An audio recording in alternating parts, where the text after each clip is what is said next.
প্রিয় দর্শক, ঈদ মুবারক। সবাই কেমন আছেন? আজকে আমাদের সাথে আছে একজন বিশেষ অতিথি। আমাদের আজকের অতিথির নাম ডিজে মাসুদ। তিনি ডান্স বাংলা ডান্সের একজন পরিচিত মুখ এবং স্বনামধন্য একজন ডান্সার। আজকে আমরা তার সম্পর্কে জানবো এবং বিভিন্ন গল্প করব। হ্যাঁ, মাসুদ রানা ভাই কেমন আছেন? আমি ভালো আছি। আপনি কেমন আছেন? এই তো অনেক ভালো। ঈদ মুবারক। ঈদ মুবারক। ধন্যবাদ।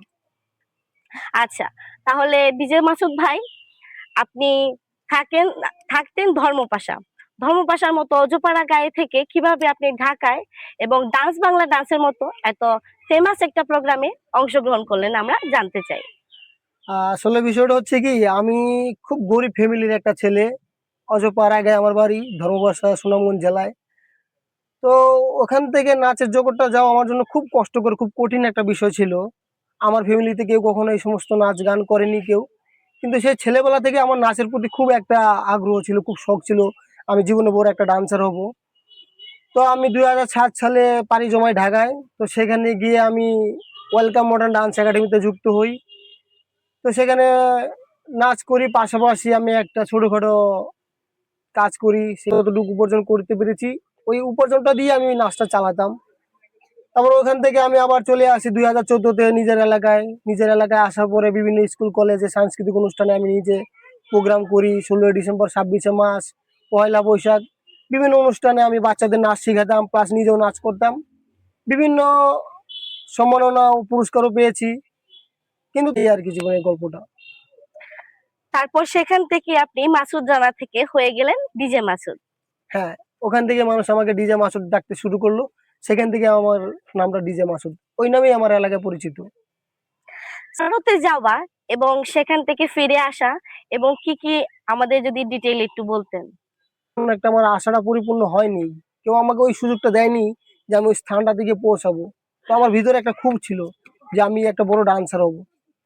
তো সেখান থেকে আমি 2022-এ আমি চলে যাই কলকাতায়। তো ভারতের কলকাতায় গিয়ে আমি সেখানে যুক্ত হই, আমি কেস পার্টি ডান্স কিউ। ওখানকার আমার একটা বন্ধু, আমার অনলাইনে একটা বন্ধু ছিল, সে হচ্ছে দিবেন্দু হাজরা। সে আমাকে এমকে স্পাইডি ডান্স কিউতে যুক্ত করে দেয়। সেখান থেকে আমরা একসাথে কাজ করি। এর যে অভিনেতা অঙ্কুশ হাজরা, সে অঙ্কুশ হাজরা মির্জা মুভিতে কাজ করলাম একসাথে। ওই মির্জা মুভিতে নাচ করলাম অঙ্কুশ হাজরার সাথে। সেখান থেকেই আমাদের নাচের পথ চলা শুরু। তারপর সেখান থেকে আমাদের যিনি ডান্স বাংলা ডান্সের ডিরেক্টর রাহুল ঘোষ স্যার, ওই ডান্স বাংলা ডান্স আমরা একসাথে কাজ করি। ওইখান থেকে আমাদের ডান্সের জগৎটা শুরু আর কি। এখন আপনার শেষ ইচ্ছা কি? আপনি কি করতে চান আপনার নাচ নিয়ে? এখন আমার শেষ ইচ্ছা, আমি নিজের এলাকায় একটা ছোটখাটো একটা নাচের স্কুল দিতে চাই, বাচ্চাদেরকে নাচ শিখাতে চাই। এবং কি আমি প্রমাণ করে দিতে চাই যে মানুষ নাচ দিয়েও কিছু একটা করতে পারে। নাচ শুধু একটা বিনোদন না, নাচ একটা শিল্প, একটা আর্ট।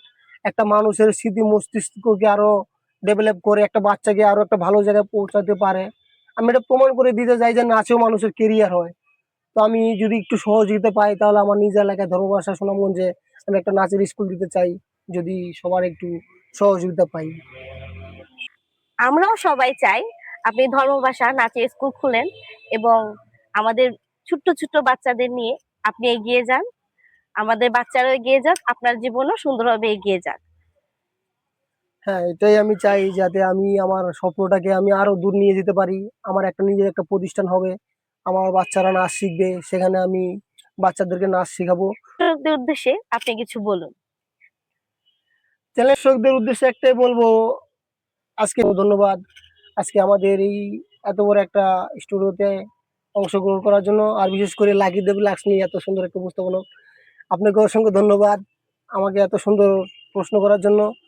আজকে আমি এটাই বলবো, আপনাদের কাছে আমি একটু সুযোগ চাই, আমি যাতে আমার নিজের দেশে নিজের এলাকায় একটা ছোটখাটো নাচের স্কুল দিতে পারি। যেই নাচের স্কুলটা দিয়ে আমি প্রমাণ করতে চাই যে নাচ দিয়েও মানুষের কেরিয়ার হয়, নাচেও মানুষের কেরিয়ার হয়, নাচ দিয়ে মানুষ অনেক দূর আগাতে পারে, নিজের ভবিষ্যৎ করতে পারে।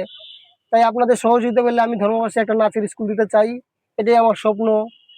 আর আপনারা আমাকে একটু সহযোগিতা করবেন, আমার জন্য দোয়া করবেন, যাতে আমি আমার স্বপ্নটাকে পূরণ করতে পারি। আল্লাহ হাফেজ, সবাইকে ঈদ মোবারক।